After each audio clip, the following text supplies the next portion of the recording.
make that resolution yourself. But surely I want to honor God.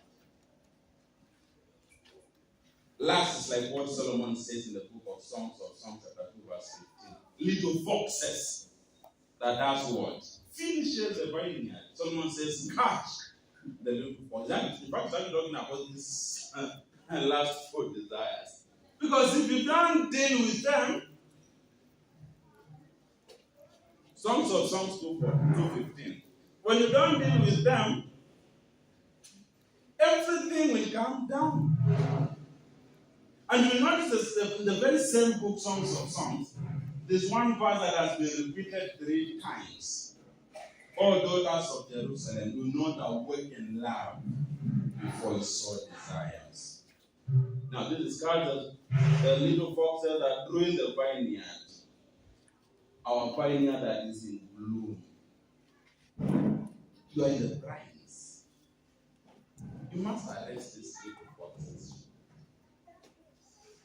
Otherwise, the entire thing will be, you love it, destroy your own friends. Songs of Songs said there are 3 verses, chapter 1, chapter 5, and chapter 8. There's one verse that is repeated. All daughters of Jerusalem do not awaken love before it sow desires. And you go ahead in another verse to say that really love, once you are away, is like fire that can be covered. And then you always wonder, why did you keep on encouraging you to really live sexually if you are like? I'll tell you why. Once you start to indulge in sexual activity, you always decide to do that. In fact, it is easier for married people to fall into sexual sin than for young, single, and married people.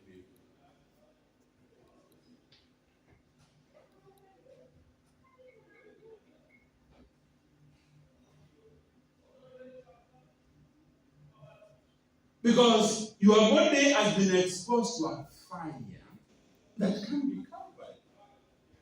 And that's why now, when you get married, you must put that resolution. I mean, I don't wonder why people keep on asking.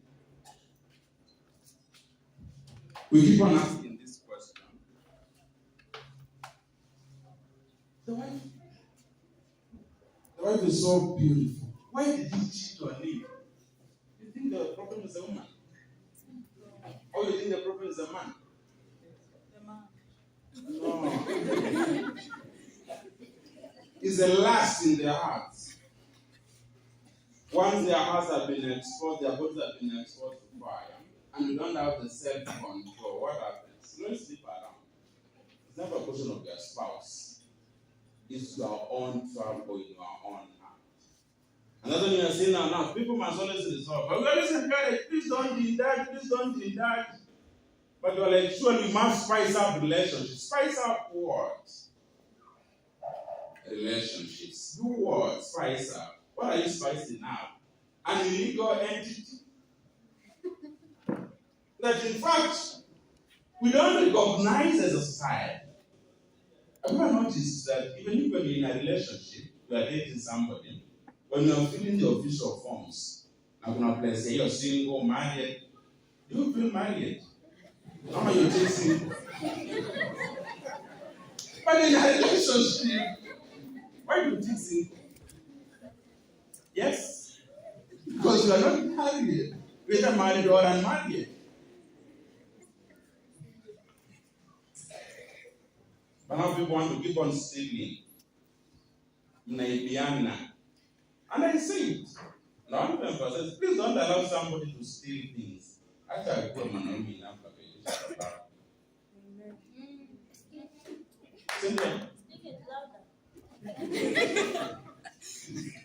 I mean, I say it, and let me emphasize that here.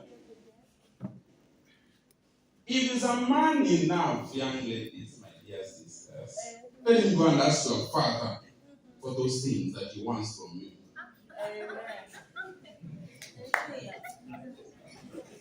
And your father will actually give it.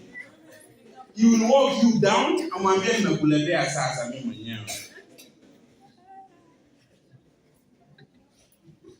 Everyone knows what people do in the wedding night, right? Or that week. Even your parents know when you get married. Do they complain? In fact, they'll be asking for results after 9 months. But if you do that now, what happens? You go home. Are they going to be excited about that idea? That you are giving them a grandchild?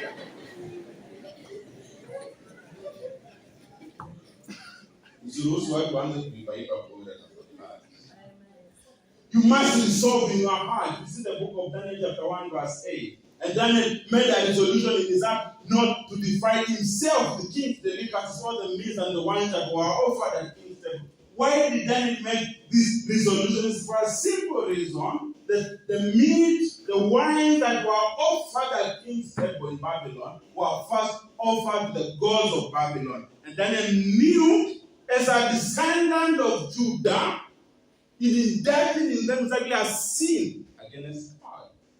What did he do? He resolved in his honor not to defile himself. He and the four and his 3 friends.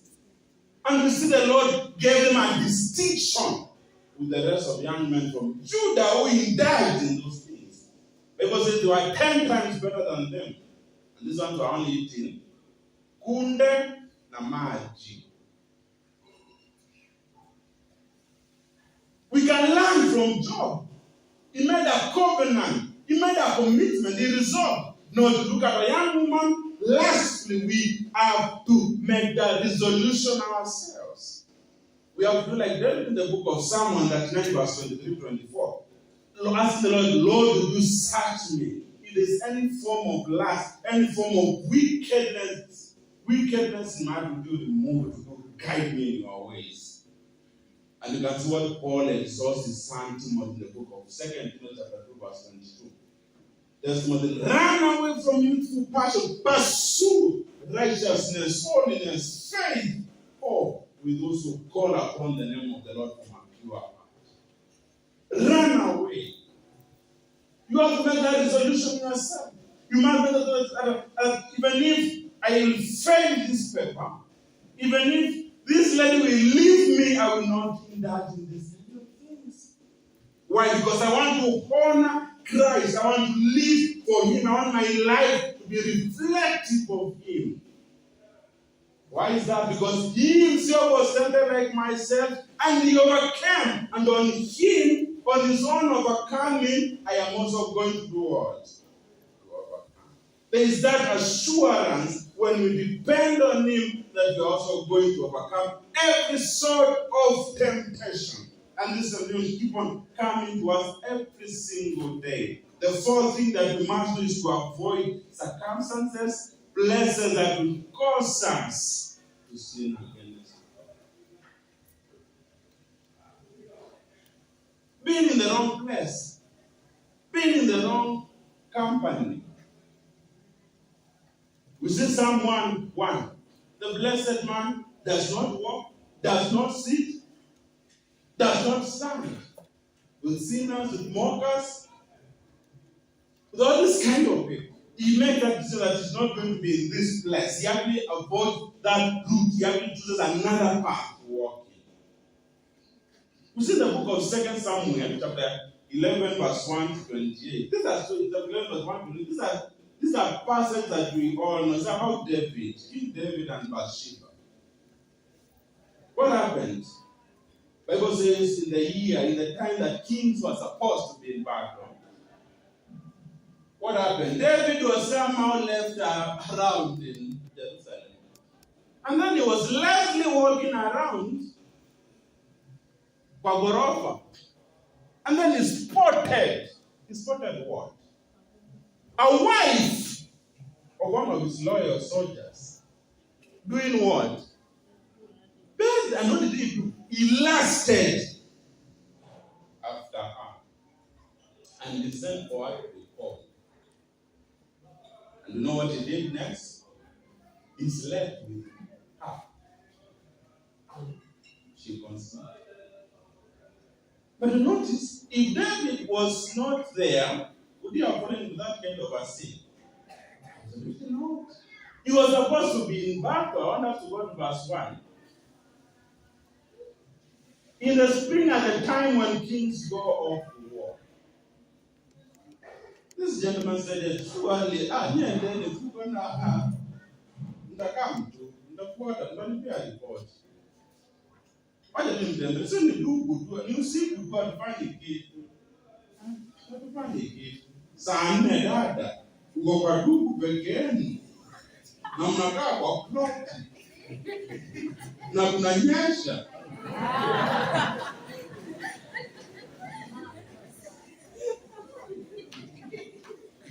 And then you want to blame the devil.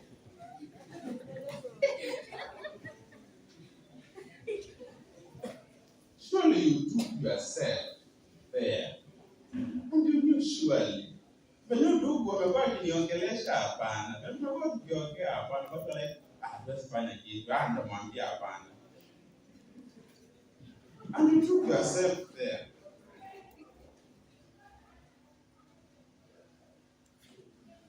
You know, I don't know what happened. No, you actually know what happened. Nobody that says not knowing the actually doing. You just have to face it, right? Let me say it this way. They normally say, for men, the expression affects on the word, sex, yeah? For women,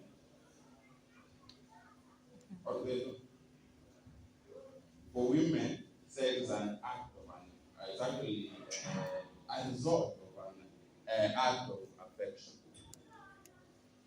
So that means it is on very rare occasion the woman likely sleep with her and knowing that she was going to sleep with that person. You must have known that this person has been so affectionate to you, has been very kind, buying you flowers, buying you chocolate, yeah? But then again, you're like, surely, it's a good guy. I don't mind hanging out with him. And one thing leads to the other. And surely, you actually indulge. Nothing happens. You are very ready for it. You actually you prepared yourself. They call it a slow faith.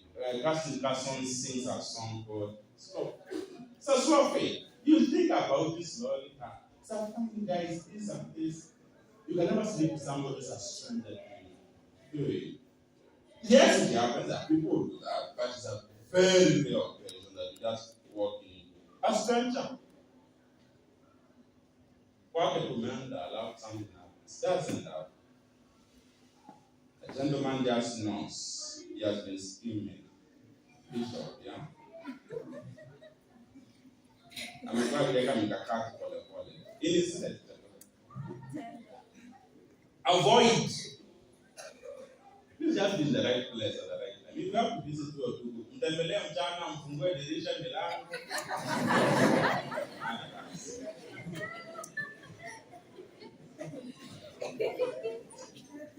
In the book of Proverbs chapter 6, from verse 20 to 35, and chapter 7, from verse 1 to 27,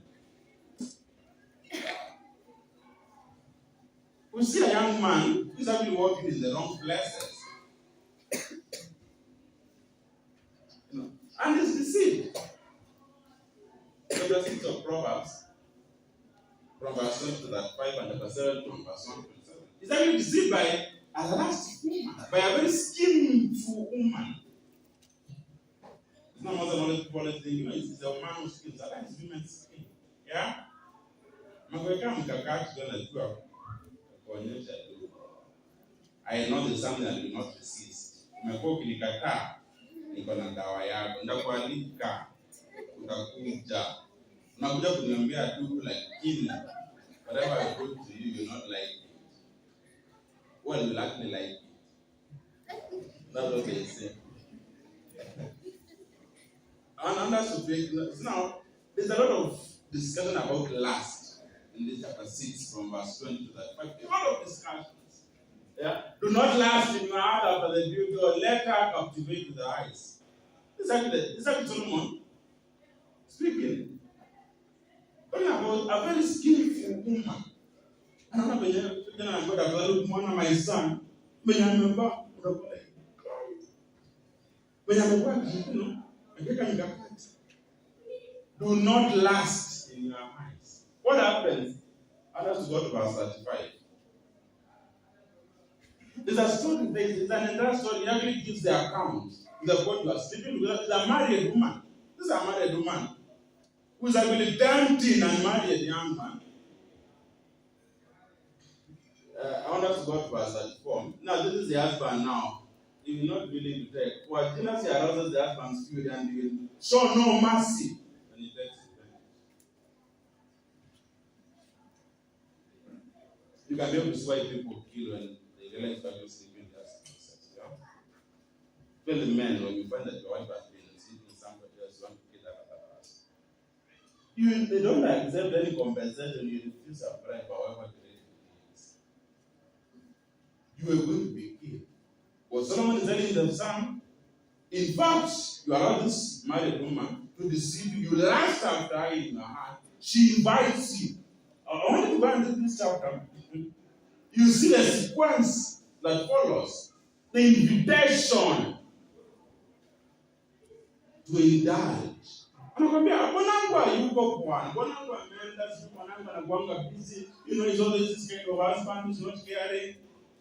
Young man, you are not the savior of that married woman. Let the Lord be their savior. Only one person died for their sin.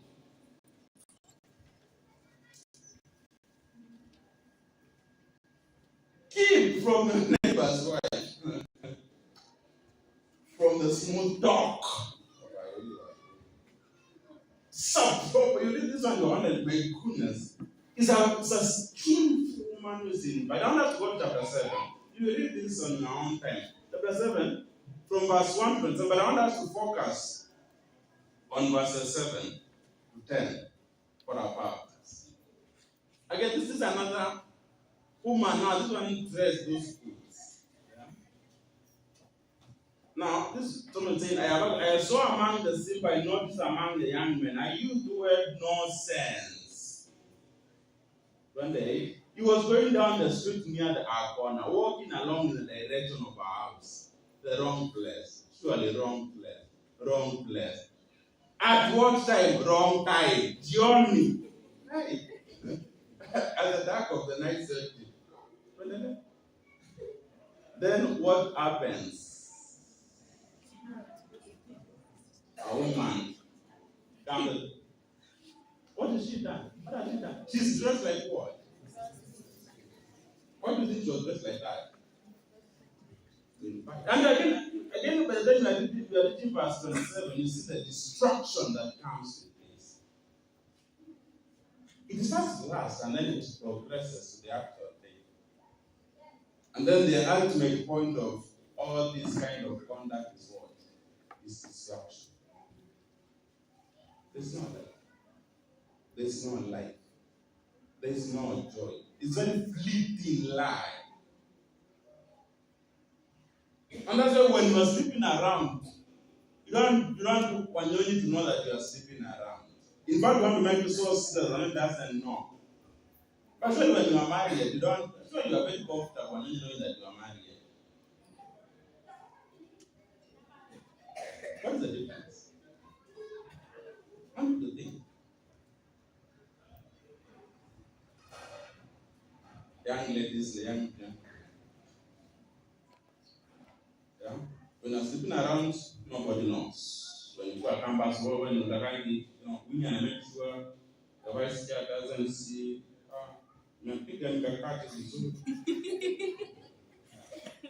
But when she's very married, wants to introduce us to her husband. We are going on with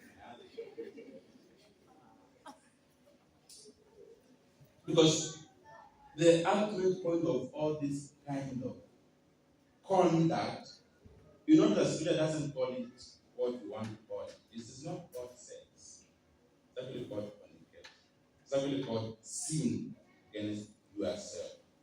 Some pastors say it's actually piercing yourself.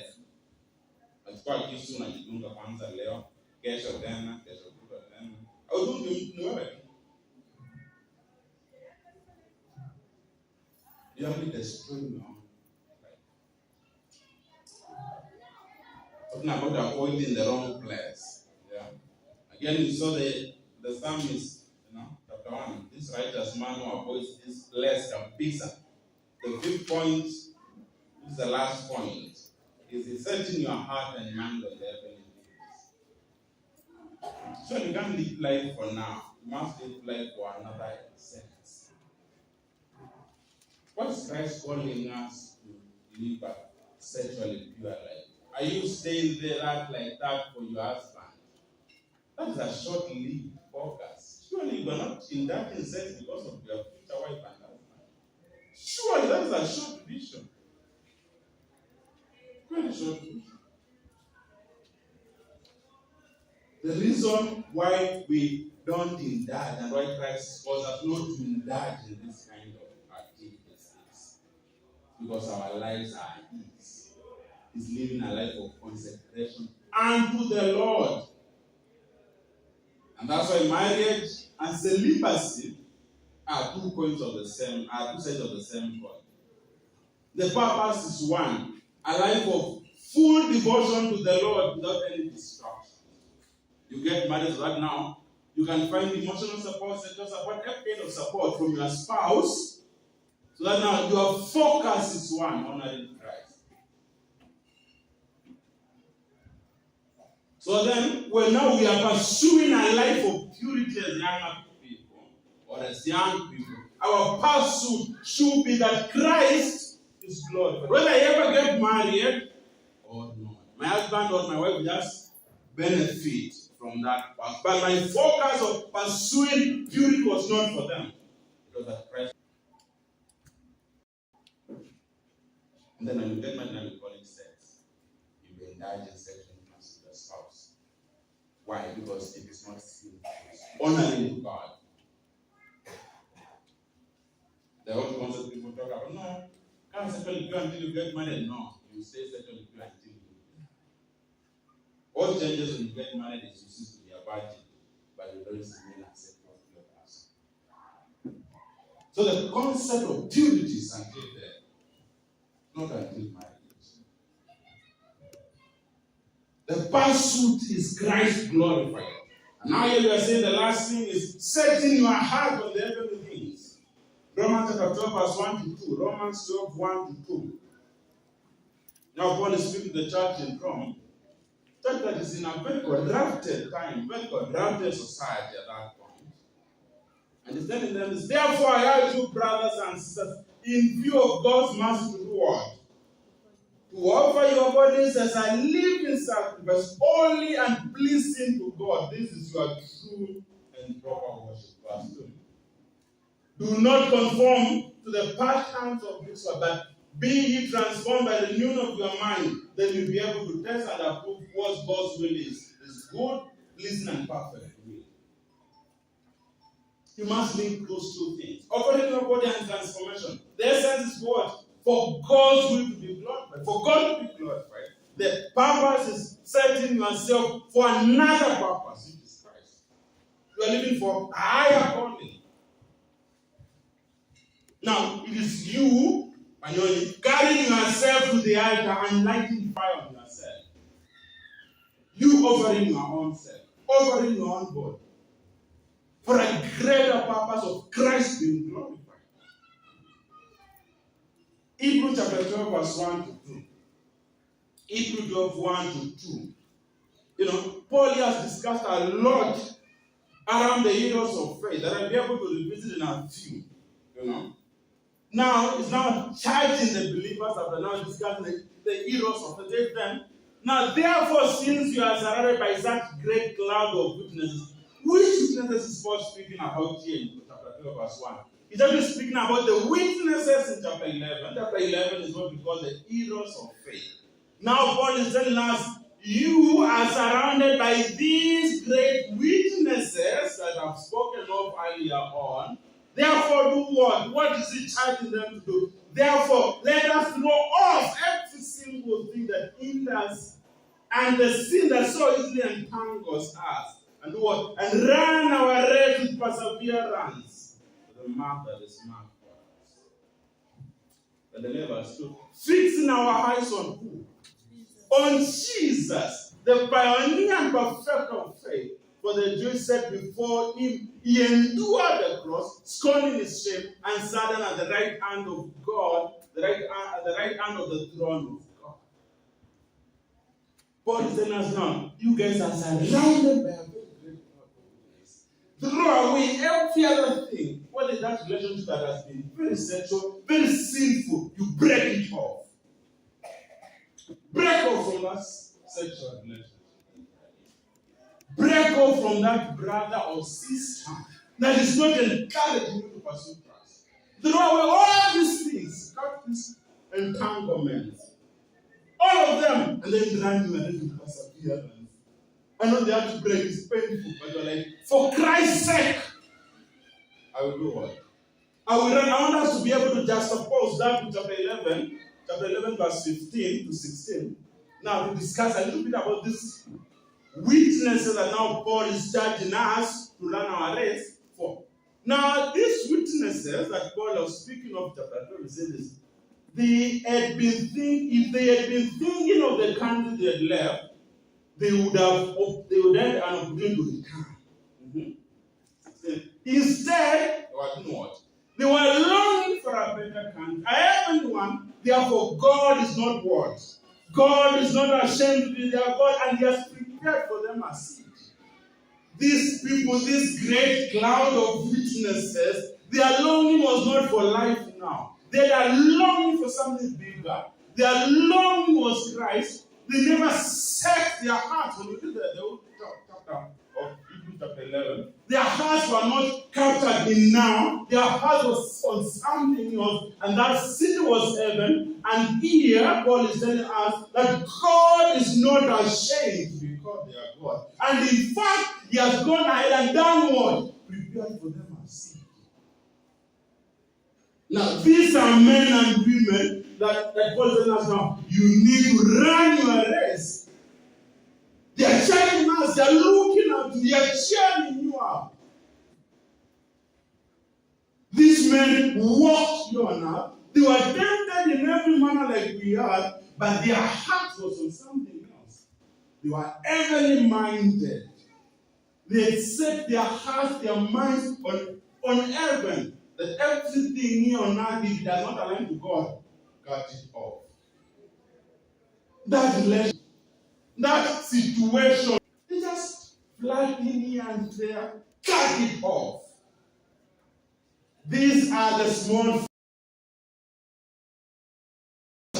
that must be taken away with. So that now our race becomes a race of purpose, that we don't waste our opportunity. David Brainerd was a missionary, died at the age of 29. You know that one of the things that he says, in his diary, he says, he's praying the Lord, Lord, help me not to look in my journey to heaven. Heaven and eternity is so big for you to waste it. Trying to live for yourself. We must set our hearts on it on high. We must set our hearts as Paul is in encouragement.